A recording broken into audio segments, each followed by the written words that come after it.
Hello and welcome back, everyone, to Rocket Rabbit Commentaries run through of Wizard of Legend. In this episode, we are continuing on the Neve Citrine run with the end of the first section.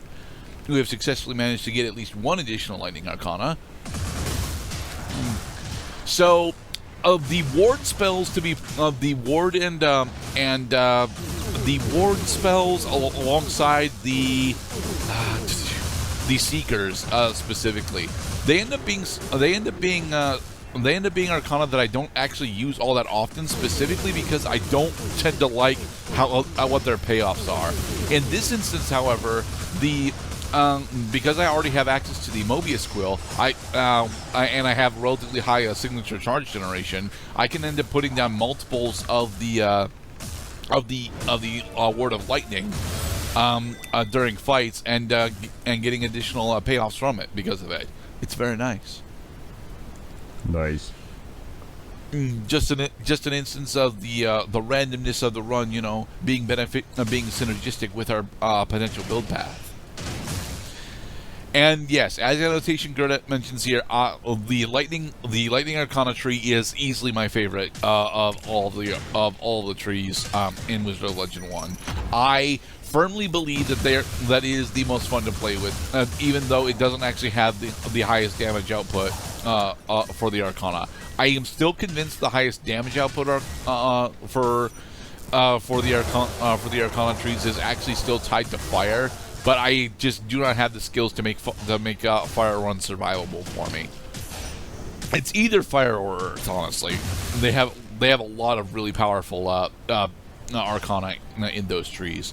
The Arcana shop this time actually will allow us to enhance Thundering Chain, and by enhancing Thundering Chain, it gains, I think, an additional 10% damage as well as a little bit more area of effect. And given that it already is able to deal with small hallways on its own, it's gonna be very good for us to have. Let's see. I have two choices on how to upgrade my ability. One is add a nuanced 2-set ability in order to set up situations that were not previously accessible before the upgrade. But then normally this upgrade is not very useful unless you get more damage done. And then the second choice you have is do more damage. So you will usually pick do more damage, because expounding on what the Arcana can do is not as important if it doesn't kill.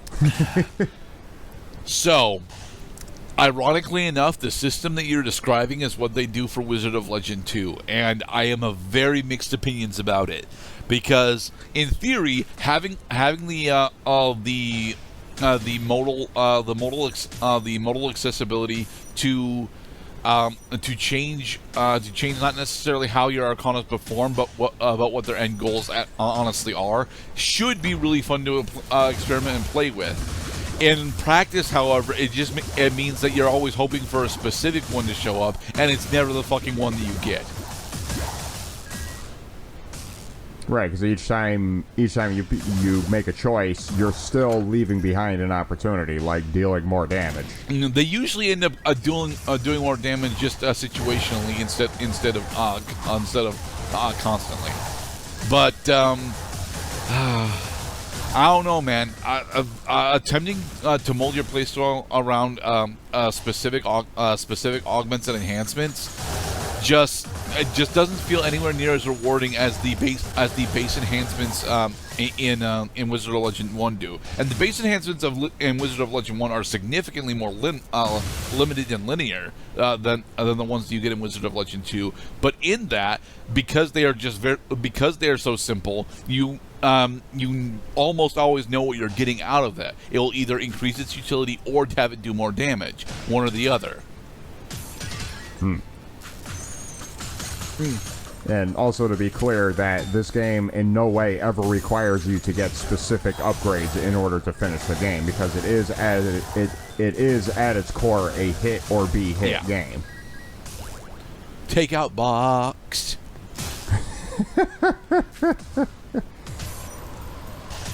Yeah, I bet a lot of the folks who play this game enjoyed getting takeout. I know I do. Yeah. I'm not entirely I do sure too. what type of takeout I would actually pair with Wizard of Legend, though. I mean, Yeah, I miss working next to a it's Chinese very restaurant. specifically supposed to be Chinese takeout, but like, eh. Well, because Chinese takeout is like the quintessential. Even after like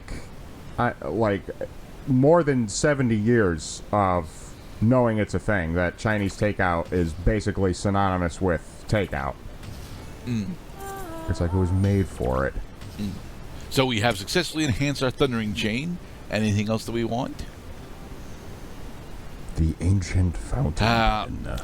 Because I have so much signature charms, the Ancient Fountain Pen is actually something that if you get early enough on, it will actually be very beneficial during the final fight with Sura. So one of the things I forgot to mention is that enhancing the Thundering Chain actually makes it so that the chain comes all the way out almost immediately, meaning that you end up hitting, and it also I think generates another couple of bolts on the chain. So you usually end up hitting your opponents multiple times with the additional effects of Thundering Chain when you cast it out under its enhanced version. It is fucking kick-ass. So first, get more damage, then improve what the ability does in a non-damage way. Like maybe it has a wider area of effect, maybe it hits more times. So every second upgrade you get, you're going to be like 4 times as powerful. Not 4, honestly, because again, you can only enhance each of your Individual Arcana once. So, but you see what I was just able to do there. I effectively took down a Chaos Pawn just by looking at him with Thundering Chain. It is so goddamn nice. He has eyes of thunder. And not the Imagine Dragon song.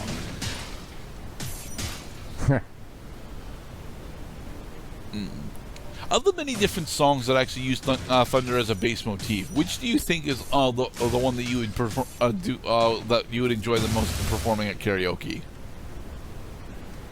Well, I've never attempted Thunder Road by Bruce Springsteen. Thunderstruck by AC/DC was okay.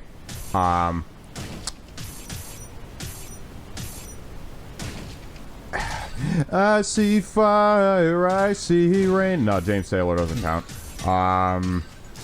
How about?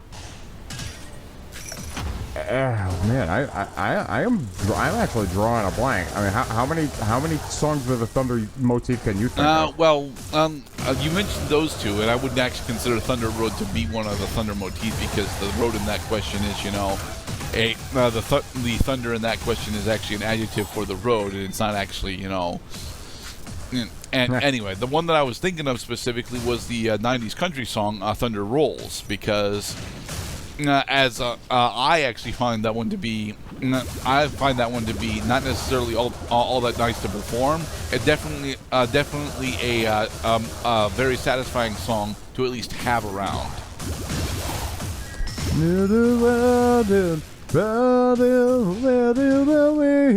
Like a rolling thunder chases the wind, when it's in at the center of the earth out here, and I feel it. Something like that. Except that's Live's. God damn it! Yeah, and I feel it.